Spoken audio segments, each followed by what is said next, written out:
ઘનશ્યામનગર મહિલા મંડળ દ્વારા પવિત્ર પુરુષોત્તમ માસમાં ગોરમાની પૂજા અર્ચન કરવામાં આવે છે। મૈત્રી સ્કૂલમાં ગોરમાની પૂજા અર્ચના કરીને ભગવાન મનાવે છે।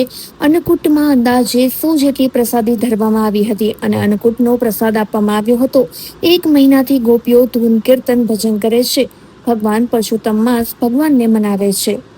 મહિનો પુરુષોત્તમ માસ છે અને બધા અમે છે ને ઘનશ્યામનગરની ગોપીઓ બહુ ભાવિકો છીએ અને આજે ગોરમાને અંકોટ ધરાવ્યો છે અને અમે પ્રેમથી બધા રોજ પૂજન કરીએ છીએ, આરાધના કરીએ છીએ અને ગોરમાને અને પુરુષોત્તમ ભગવાનને ચરણે બધાને સારા આશીર્વાદ મળે અને સુખ શાંતિ ઘરમાં મળે એવા બધાને આશીર્વાદ મળે એવી રોજ પ્રાર્થના કરીએ છીએ।